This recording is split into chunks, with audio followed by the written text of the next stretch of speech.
I'd say I follow you, look for all my days. I fix my eyes following your ways, forever free in unending grace. 'Cause you are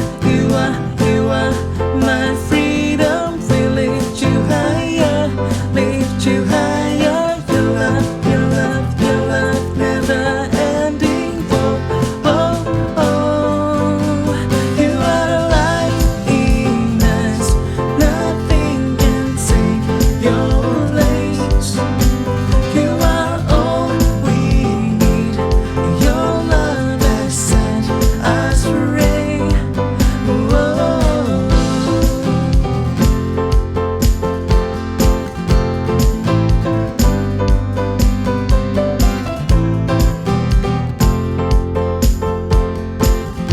Sing in the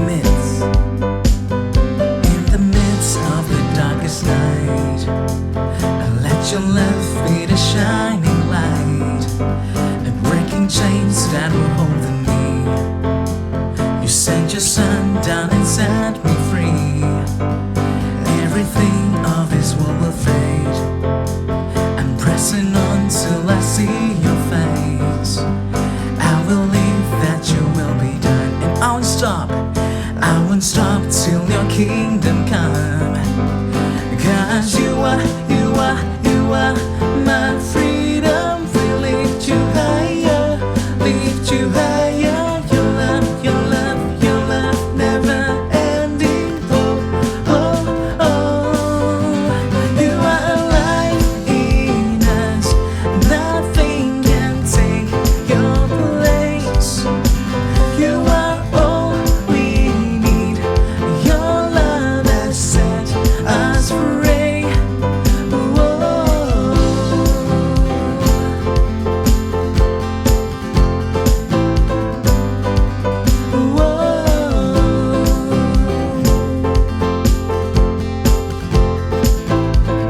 Cause you are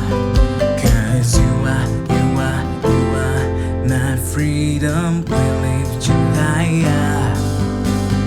'Cause you are my freedom. We lift you higher, lift you higher.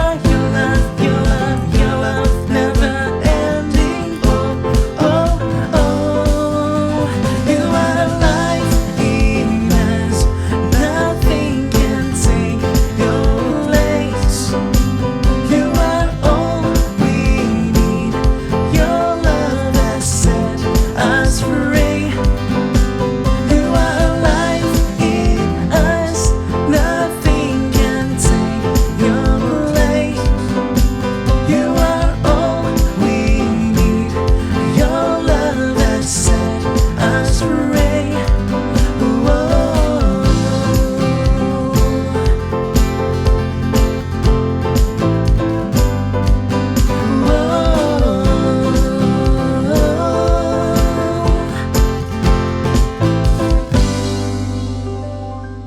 Hallelujah.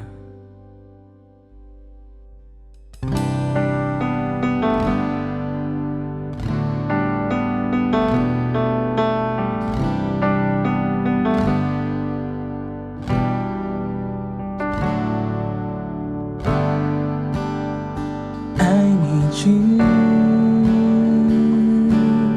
to soften my heart and break me apart. I need you to open my eyes to see that you're shaping my mind. All I am, I surrender.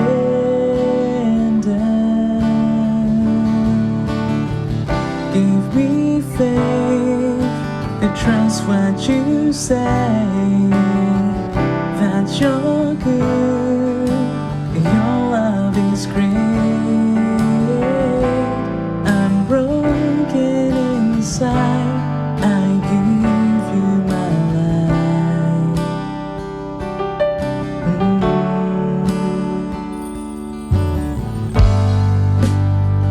I need soften my heart and break me apart. I need you to peace through the dark and cleanse every part of me. All I am, I surrender.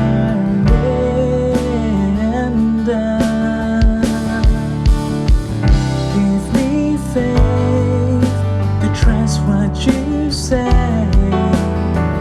that you're good, your love is great. I'm broken inside, I give you my love.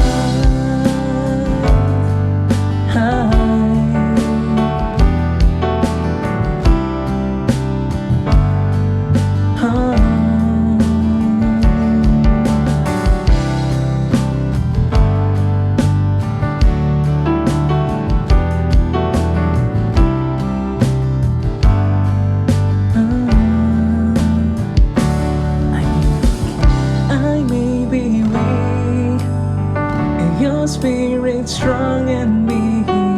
My flesh may fail, and my God, you never will. I may be weak, and your spirit strong in me. My flesh may fail, and my God, you never will. Give me faith to trust what you say,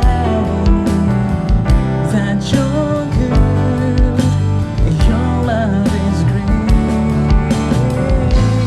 I'm broken inside, I give you my love.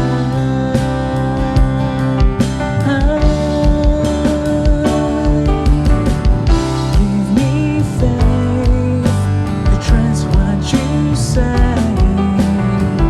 that you're good, your love is great. I'm broken inside, I give you my life.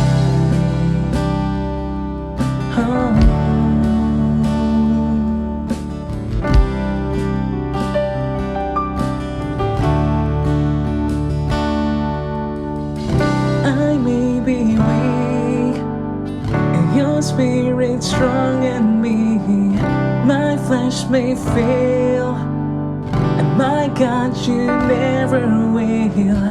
I may be weak, and your spirit strong in me. My flesh may fail, and my God, you never will.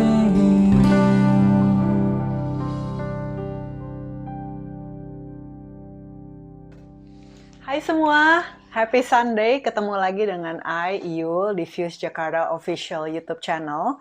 Buat yang baru pertama kali datang, welcome to you.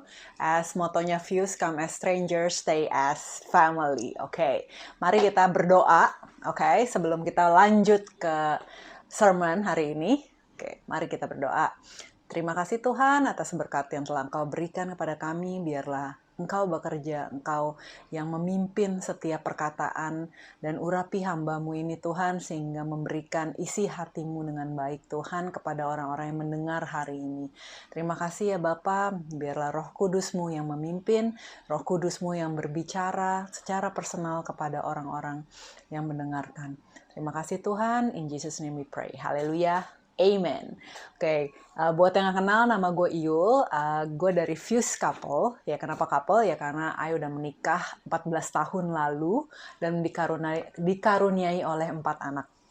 Oke, dan I will recap tahun 2022 ini, Februari, kita ngomongin tentang spiritual war, yang dimana dimulai oleh Joel, minggu lalu ya, Daily Battle.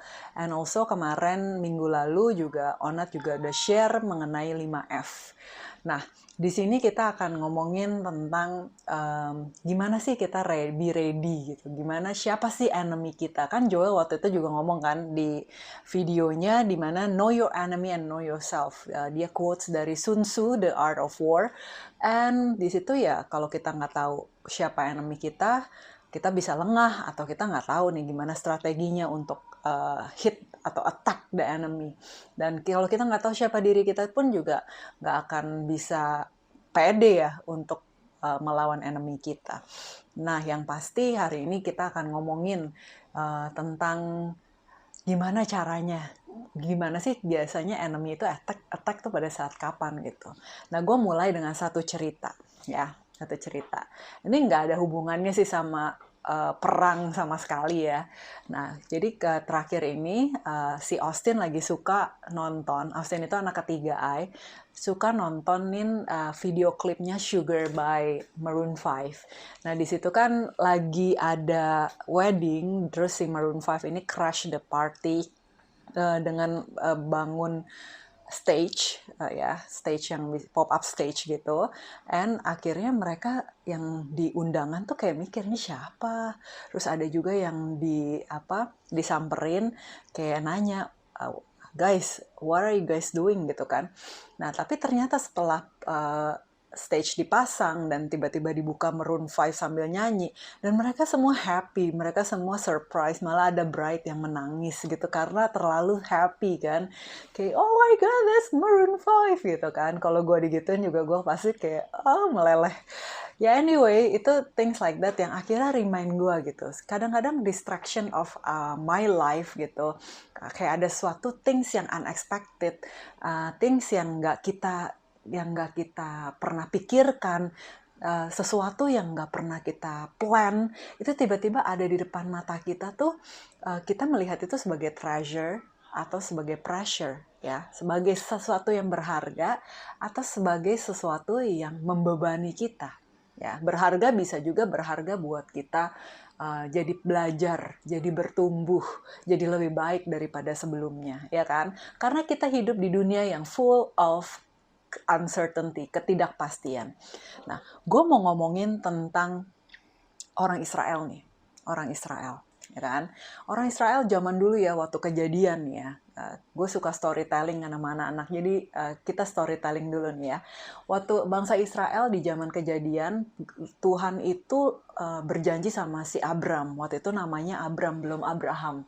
Nah, Tuhan berjanji dengan Abram bahwa dia akan memberikan tanah di Kanaan yang ada punya orang sebenarnya, which is the Canaanites, Kenizzites, Canaanites, Hittites, Perizzites, Rephites, Amorites, Canaanites, Girgasites, Jebusites, the Ites, citizens lah di situ lah ya, yang menduduki. Nah, ratusan tahun kemudian, 100 years later ya, bangsa Israel akhirnya kan di Mesir kan, dijadikan budak oleh bangsa Mesir selama 430 tahun. Nah, Tuhan itu mengutus si Musa untuk membawa bangsa Israel untuk go to the tanah perjanjian yang udah Tuhan janjikan kepada Abraham di Kejadian. Nah, akhirnya Musa pertamanya nego-nego sama Tuhan, akhirnya Musa oke lah go gitu, dengan kekerasan hatinya si Firaun, dengan 10 tulah gitu, akhirnya bangsa Israel bisa keluar dari perbudakan yang sudah memperbudaki mereka selama 430 tahun gitu kan. Nah setelah itu bangsa Israel keluar, mereka tuh kayak yeay finally kita keluar gitu. Ada yang seperti itu, mungkin ada yang kayak takut juga gitu, karena mereka selama ini udah ratusan tahun dari berapa puluh keturunan di situ gitu, tapi sekarang they have to go out gitu kan. Jadi mereka ada yang panik, ada yang takut, ada yang excited juga gitu. Ya udah, tapi karena keluar dari perbudakan, akhirnya mereka ikut semuanya, bangsa Israel disuruh juga sama Firaun, dan akhirnya mereka disertai oleh Tuhan dalam wujud tiang awan dan pada saat siang dan tiang api pada saat malam. Nah, pada saat mereka berkemah, mereka kan pack juga gitu kan ya. Nah, bangsa Israel ini ya masih chill-chill aja tuh, sampai akhirnya ngelihat bahwa si Mesir dan tentara si Firaun ini lagi ngejar mereka. Mereka kepanikan, mereka langsung nyalain orang, langsung kelotokan gitu. Dan sebelumnya pun mereka bilang, "Lu ngapain bawa kita keluar? Apakah lu mau kita mati di sini?" Kata yang ya ada salah satu orang seperti itu. Nah, terus dia gitu akhirnya mereka kelotokan, mereka gimana nih, oh no, gitu kan. Nah, pada saat tertekan itu kan mereka langsung nyalain orang, mereka langsung apa namanya ya, kayak uneasy banget gitu kan. Nah, terus udah gitu akhirnya karena mereka kayak gitu, mereka langsung recall. Oh, waktu itu di Egypt sebenarnya enak loh. Kita nggak usah unpack kayak gini tiap kali mau pindah. Kita juga udah settle gitu kan. Udah mulai mikirin yang dulu-dulu ya. Tahu gitu ya kan. Kenapa sih harus keluar gitu kan? Ada kayak gini. Akhirnya Tuhan itu melakukan mujizat, dibelahlah Laut Merah, dia bisa nyebrang dan lain-lain. Akhirnya Israel yang grumbling itu, akhirnya Israel si bangsa Israel menyembah Tuhan, wah terima kasih Tuhan, bla bla bla bla bla bla gitu kan. Nah terus gitu ketemu lagi situasi di mana misalnya mereka ngelihat air yang mereka aus nih pas minum airnya bitter lagi, airnya pahit gitu kan, bitter. Akhirnya mereka marah lagi, komplain, ini kenapa airnya bitter, waktu di sana enggak gitu kan. Akhirnya Tuhan memberikan Musa kayak tuh ambil log itu terus taruh di airnya, akhirnya airnya jadi manis yang dimarah. Terus mereka komplain lagi, aduh lapar gitu, akhirnya dikasih mana, mau makan daging, akhirnya dikasih burung puyuh gitu kan. Nah, banyak hal-hal yang mereka menggerutu dalam perjalanan mereka menuju tanah perjanjian, dan mereka polanya adalah selalu balik ke belakang. Selalu ngeliat apa yang mereka punya zaman dulu gitu. Sehingga mereka tuh melihat berjalan bersama Tuhan, berjalan menuju perjanjian yang Tuhan berikan, janji yang Tuhan berikan itu sebagai suatu pressure. Oke? Nah, apalagi dia bilang di Keluaran 16 ayat 3, kalau kami mati tadinya di tanah Mesir oleh tangan Tuhan ketika kami duduk menghadapi kuali berisi daging dan makan roti sampai kenyang, sebab kamu membawa kami keluar padang gurun ini untuk membunuh seluruh jemaah ini dengan kelaparan. Wah, negatif. Dia ngelihat yang positif adalah kuali isi daging sama roti sampai kenyang, right? Siapa yang di sini kalau ngelihat kuali isi daging tuh happy banget gitu. Oke. Nah, di Keluaran 17 ayat 3, mengapa engkau memimpin kami keluar dari Mesir sih? Untuk bunuh kami? Untuk bunuh anak-anak kami? Untuk bunuh orang ternak-ternak kami? Hah? Gitu kan. Udah nyolot nih. Udah negatif nih. Nah, terus akhirnya dia dikasih mana? Pengennya yang lain. Oh, dulu gue di Israel. Dulu gue di Mesir. Gue dapet ini kok. Dapat wagyu, dapat melon, gratis lagi. Gitu. Padahal mereka nggak tahu. Padahal itu kan di zaman perbudakan mereka gitu. Tapi mereka memilih untuk balik ke tempat di mana mereka dibudakin sama bangsa Mesir. Right? Mereka memilih itu gitu. Nah, pertanyaannya hari ini, apakah situasi ini tuh apa yang kalian sering rasakan di dalam kehidupan kalian sehari-hari? Apakah situasi ini adalah situasi yang familiar dengan kalian punya hidup gitu? Pernah nggak sih kalian merasa seperti itu? Pernah nggak sih kalian merasa tuh kayak, aduh, tahu gitu? Kenapa gua? Gitu kan? Kayak ikut Tuhan susah, mending biasa-biasa aja lah, kayak jadi good citizen aja lah, udah that's it, oke-oke aja, nggak usah terlalu fanatik, nggak usah terlalu ekstrim, gue biasa aja.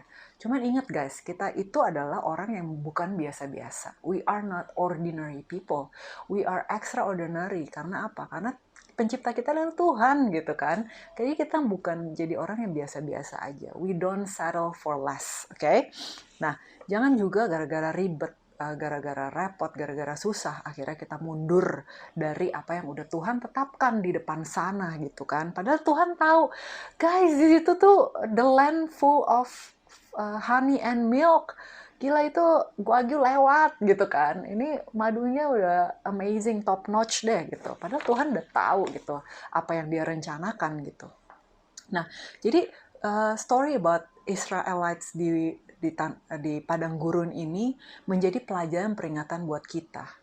Apakah kita melihat panggilan Tuhan di dalam hidup kita itu sebagai treasure atau sebagai pressure? Seperti yang Maroon 5 itu waktu itu crash the party. Kita melihat itu sebagai suatu kayak, ih, rese banget sih crash party orang. Ini nggak ada di plan nih. Kata. Jadi kita melihat itu sebagai beban. Udah go out gitu. Sama seperti kita ngelihat Tuhan tuh, panggilan Tuhan seperti apa. Tapi pada saat kita ngelihat, oh itu Maroon 5, nggak apa-apa deh, lu mau crash party gue atau crash honeymoon gue, I'm fine gitu kan. Nggak gitu juga, right? Nah, jadi kalau kita lihat pola dari perjalanan bangsa Israel menuju tanah perjanjian, melewati padang gurun, nah mereka komplain, mereka grumbling, itu biasanya ada polanya. Pada saat apa? Nah ini, saat ini, itu dimana roh-roh jahat di udara yang kita lagi attack nih, lagi fight, ini mereka tahu itu adalah saat terlemah kita, saat dimana kita tuh lagi unarmed ya. Jadi pada saat apa? Pada saat kita keluar dari comfort zone kita digereyengin sama things yang kita dulu pernah punya gitu, pernah lakukan, yang nyaman buat kita gitu kan.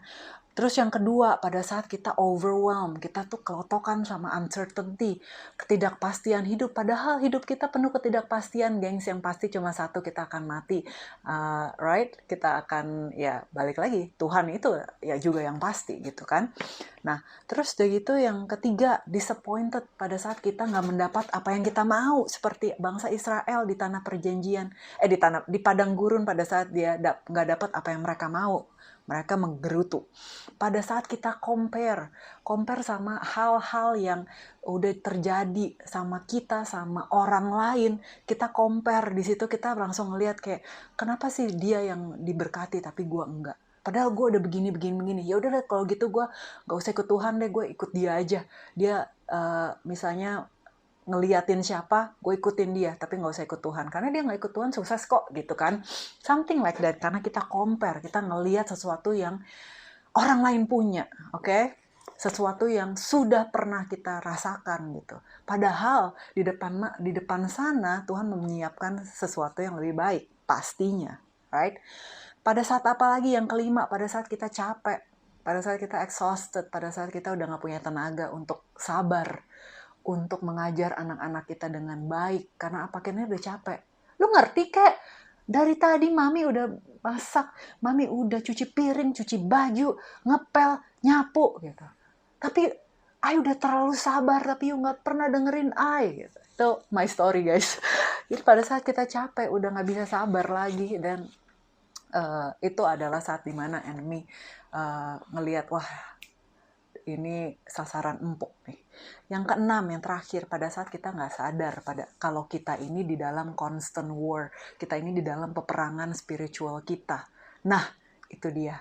Nah, itu jadi adalah 6 situasi di mana kita itu pada saat at our weakest moment, at our lowest point in our life, di mana Tuhan tuh, di mana setan itu, enemy itu ngelihat, wah, this is it. Ini waktunya kita attack, ya. Makanya kan kalau di film-film perang kan banyak orang yang attack-nya tuh pada saat enemy-nya tidur, malam hari, atau subuh gitu kan. Nah, jadi kita melihat ini sebagai perjalanan bersama Tuhan yang kayak, aduh pressure banget Tuhan, menjadi beban banget buat hidup kita. Nah, jadi gimana cara menjalani sesuatu bersama Tuhan itu kita lihat sebagai treasure, harta yang berharga, kayak perumpamaan harta yang di dalam tanah itu loh, yang orangnya akhirnya menjual seluruh hartanya dan dia kembali hanya untuk membeli tanah yang ada treasure-nya itu gitu. Nah, dia apa? Berarti all out banget gitu untuk membeli treasure-nya itu. Kenapa? Karena dia tahu ini berharga.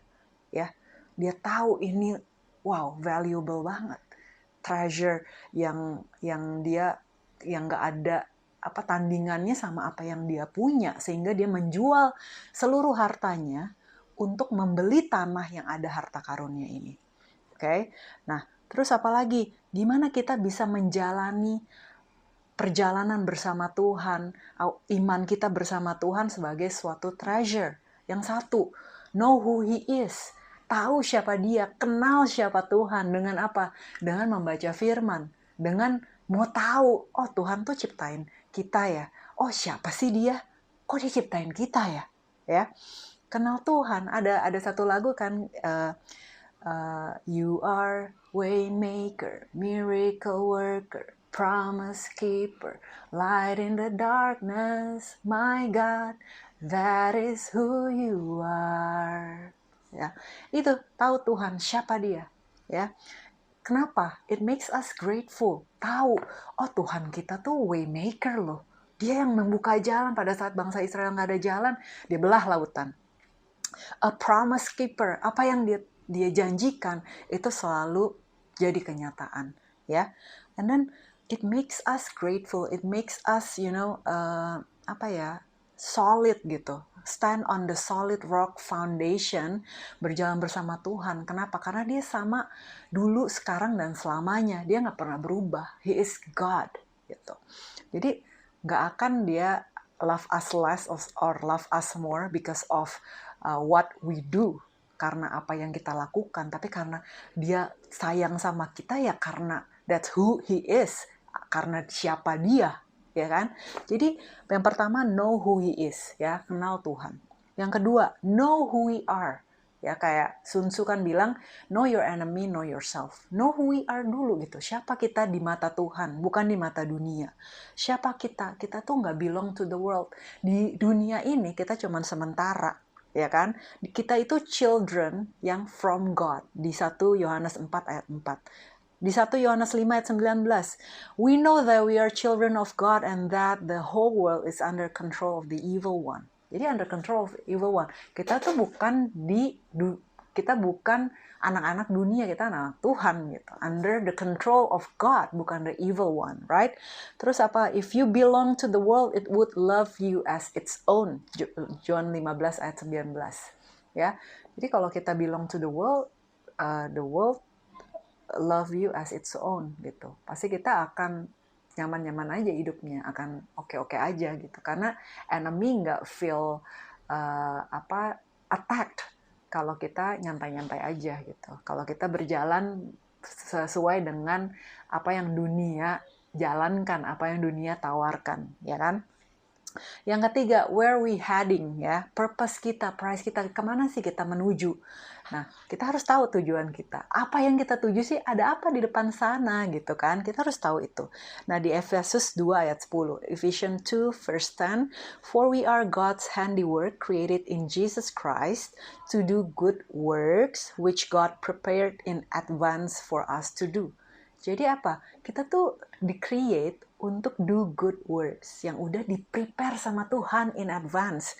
To do His will, to align with Him, to do good works, to share His good news, ya, to be the salt and light, untuk share the word of God, untuk baptis orang-orang di dalam nama Tuhan. Itu 1 Corinthians 9:24. Do you not know that in a race all the runners run, but only one gets a prize? Run in such a way as to get the prize. Everyone who competes in the games goes into strict training. Ya, they do it to get a crown that will not last. Orang-orang yang race, orang-orang yang bertanding di dunia, mereka bertanding untuk mendapatkan prize yang bisa fade away, bisa hilang, nggak kekal. Padahal mereka do strict training untuk get that prize. Sedangkan kita itu bertanding untuk get the prize yang eternal. Therefore, I do not run like someone running aimlessly. Kita udah tahu tujuan kita, jadi kita nggak run aimlessly.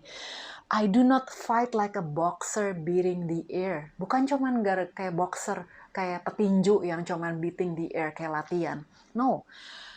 No, I strike a blow to my body and make it my slave so that after I have preached to others, I myself will not be disqualified for the prize. Jadi, knowing tujuan kita, tahu tujuan kita, bukan jadi kayak orang yang ditutup blindfold, kita nggak tahu kemana arah kita, jadi kayak semuanya dihajar gitu. Know your purpose to get the eternal prize. Strict training, discipline. Nah yang ketiga, Philippians 3 verse 14, I press on towards the goal for the prize of the upward call of God in Jesus Christ. Press on, langsung sampai apa? Ke goal kita, ke prize kita yang udah disiapkan sama Tuhan, which is apa? Kekekalan, eternal life, hidup di dalam kekekalan bersama Tuhan, gitu kan? Karena balik lagi kita hidup di dunia yang sementara. Kita di sini cuman berapa lama sih, max? Ya nggak, 100 tahun? Nggak mungkin sampai 1000 tahun, ya. Kecuali dapat Infinity Stone, ya. Anyway, nah jadi di sini I will encourage you guys gitu untuk kita ngelihat, oh jalan sama Tuhan ini bukan sebagai beban loh, ini sebagai treasure. Kenapa? Karena price yang di sana itu eternal. Kita bisa mendapat hidup yang kekal gitu kan. Karena di sini walaupun kesusahan yang kita lihat saat ini tuh kayak aduh susah banget, kayak mau give up aja ya. Do not give up guys. Do not give up. Do not stop when you are tired. Stop when you're done. Right? And to get the prize, we have to pay the price, right? Untuk mendapatkan hadiah kita harus bayar harga gitu. Bayar harganya apa? Dengan sacrifice, korbanin. Korbannya apa? Harus domba gitu? Enggak. Korbanin ego kita, korbanin kedagingan kita, ya, keduniawian kita. Bukan korbanin Tuhan Yesus gitu. Kayak yang di Markus 5 ayat 10 yang dimana dia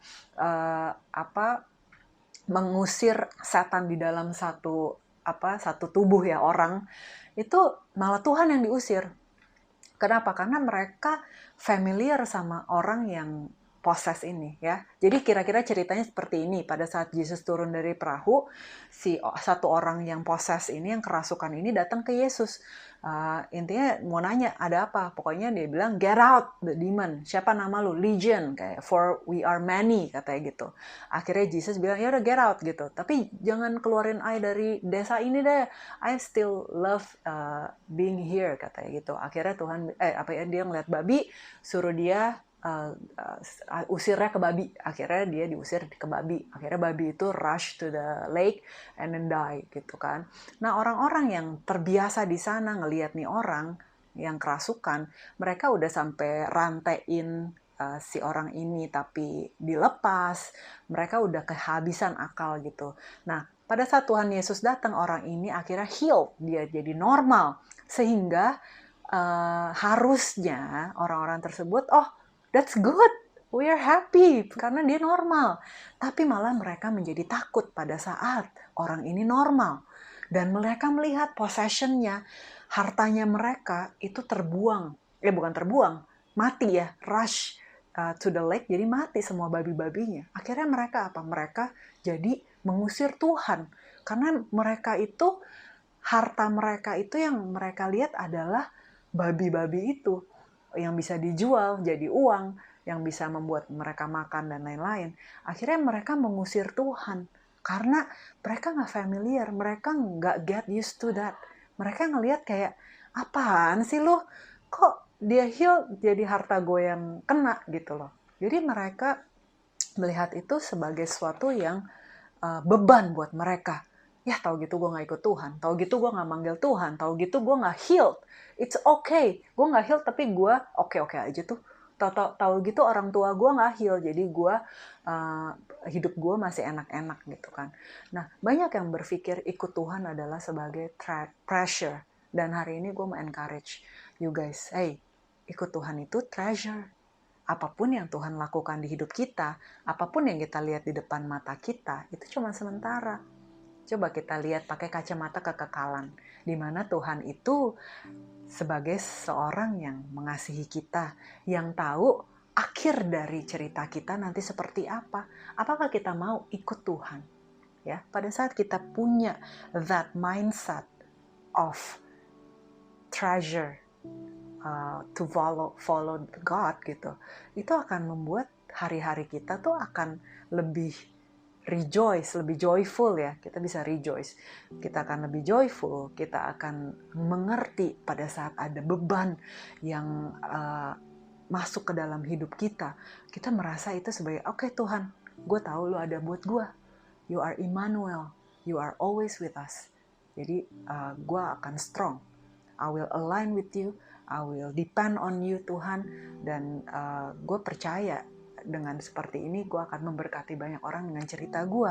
Atau gue jadi bisa lebih mengenal Tuhan, jadi lebih bijaksana, lebih bisa membantu orang, lebih bisa melihat orang dari kacamata Tuhan. Nah, itu kan sebagai satu treasure yang orang-orang dunia mungkin ngerasa itu kayak silly, tapi apa yang orang dunia bilang itu foolish, di mata Tuhan itu wise, dan sebaliknya. Okay, so let us not grow weary of doing good.